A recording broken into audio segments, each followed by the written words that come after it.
10월 18일 월요일 나를 깨워준 7분 플러스 아침을 여는 기도로 시작합니다. 살아계신 하나님 아버지, 오늘도 우리를 자녀 삼아주신 하나님의 은혜로 이 아침에 눈을 뜨고 새로운 하루를 시작하게 됨을 감사드립니다.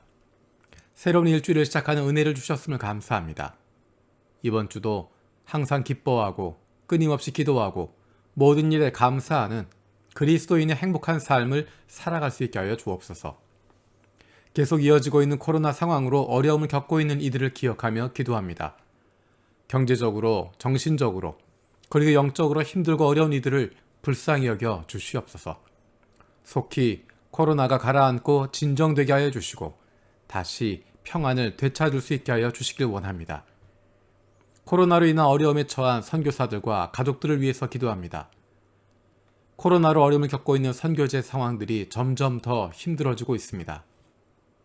열악한 환경에 있는 많은 선교사들이 코로나에 감염되기도 하고 가족들이 감염되기도 하는 어려움을 겪고 있습니다. 여전히 상황들이 나아지지 않고 있습니다. 도움의 손길들이 이어지게 하시고 각 선교지의 코로나 상황들이 안정되게 하여 주시옵소서. 모두가 힘들고 어려운 상황 속에서 하나님의 백성의 거룩함이, 하나님의 자녀들의 거룩함이 드러나게 되기를 원합니다. 내 아픔에만 사로잡히는 것이 아니라 주변을 돌아볼 수 있는 넉넉함을 갖게 하여 주옵소서. 우리의 왕 되시고 우리의 아버지 되시는 하나님을 기억하고 그로 말미암은 평안함을 찾게 하여 주옵소서. 그래서 이러한 어려움 속에서 의지할 하나님 없이 두려움 가운데 있는 이들을 위로하고 격려할 수 있는, 그들을 위해서 기도하고 도울 수 있는 하나님의 자녀의 넉넉함을 누리게 하여 주시옵소서. 일본에 새로 세워진 기시다 후미오 총리가 국민들을 불쌍히 여기고 사랑하는 마음을 갖게 하셔서 좋은 지도자로 국민들을 섬길 수 있게 하여 주옵소서. 일본의 중의원 총선거와 한국의 대통령 선거의 과정에서 한일 관계가 악화되지 않고 함께 동반자로서 나아갈 수 있는 관계가 만들어지게 하여 주시옵소서. 사가미하라 기독교의 김기남, 박세별 센세를 기억하며 기도합니다. 정현 형제와 유리자매가 인격적으로 예수님을 만날 수 있게 해주시고 세나 자매의 신앙이 깊어지게 해주시며 코 형제의 가정이 회복되게 하여 주시옵소서. 유키짱이 잘 연결될 수 있게 해주시고 사가미하라 교회가 이 지역에 필요한 교회로 쓰임받게 하여 주시옵소서. 가정이 건강하고 더 깊이 기도할 수 있도록 주님 은혜를 더하여 주시옵소서. 일본부의 아쿠츠 카즈오 전도사를 위해서 기도합니다.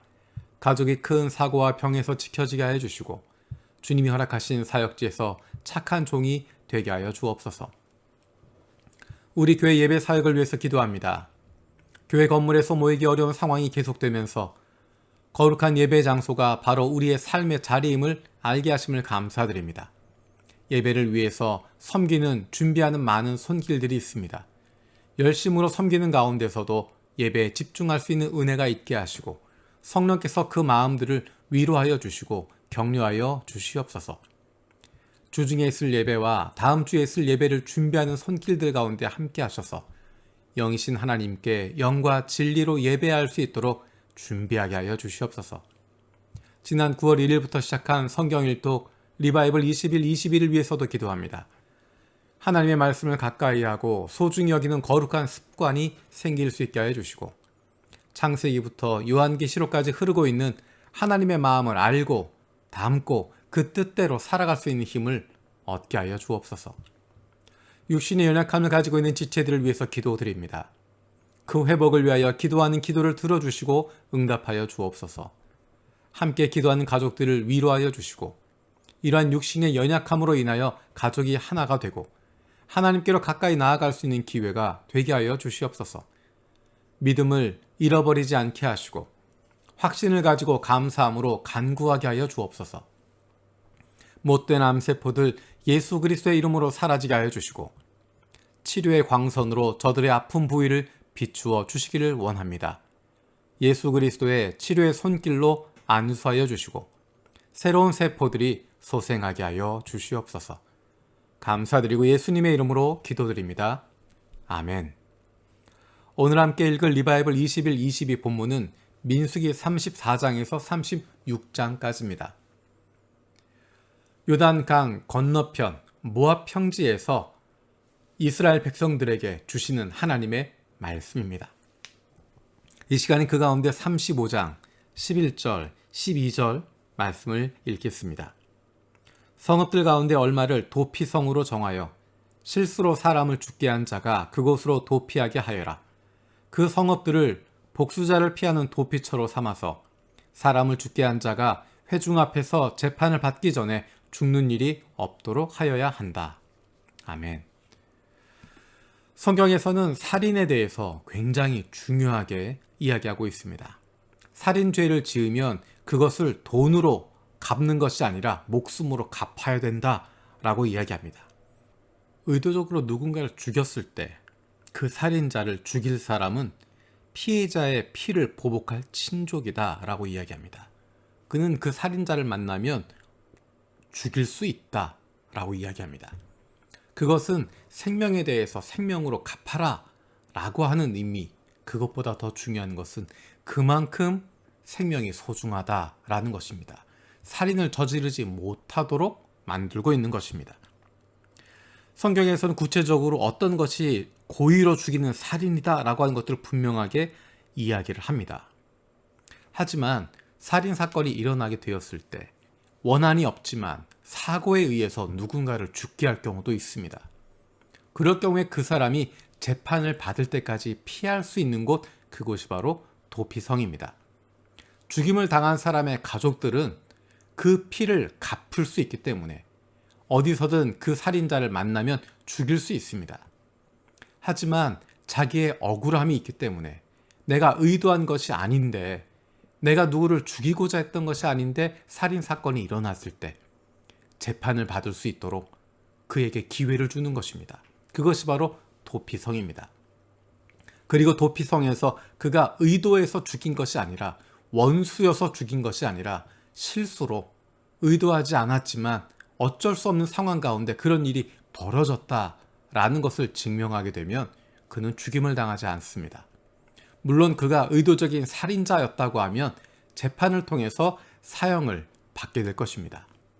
하지만 의도했던 것이 아닐 경우에, 사고로 실수로 누군가를 죽게 했을 경우에 도피성에서 그의 목숨을 구할 수 있습니다. 그러면 그가 모든 것을 다 용서받고 회복이 되는가? 그렇지 않습니다. 그는 도피성 안에 머물러 있어야 됩니다. 자기의 집으로 돌아가지 못합니다. 왜냐하면 죽음을 당했던 피해자의 가족들이 있기 때문입니다. 도피성을 나갔다가 그 피해자의 가족들이 만나면 그 피해자의 가족들은 그 사람을 죽일 수 있습니다. 하지만 도피성 안에 있는 동안에는 목숨을 부지할 수 있습니다. 도피성 안에서 평생 사는 것은 아닙니다. 도피성 안에 머물고 있다가 그 안에 있는 대제사장이 죽으면 자기의 땅으로 돌아갈 수 있게 됩니다. 이것이 하나님께서 얼마나 사람들의 생명을 소중히 여기는가를 보여주고 있는 것입니다. 쉽게 살인을 저지르지 못하도록 합니다. 피를 흘리게 한 사람은 자신의 피를 흘려야 한다라고 하는 것을 분명히 이야기해 줍니다. 그러면서 동시에 의도하지 않았는데, 해칠 의사가 전혀 없었는데 누군가를 죽게 했을 경우에 그 사람이 억울한 죽임을 당하지 않도록 막아주는 것입니다. 도피성을 이스라엘 땅 전국에 흩어두었습니다. 요단강 동편에 3곳, 요단강 서편 가나안 땅에 3곳을 두어서 누구든 가까운 도피성으로 피할 수 있게 해주는 것입니다. 하나님은 이렇게 자비의 하나님이십니다. 실수했지만, 잘못했지만 2번째 기회를 주고 계십니다. 하나님의 백성들은, 하나님의 자녀들은 아버지 되신 하나님을 닮아서 자비로운 사람이 되는 것이고, 너그러운 사람이 되는 것이고, 다른 사람을 품어줄 수 있는 사람들이 되는 것입니다.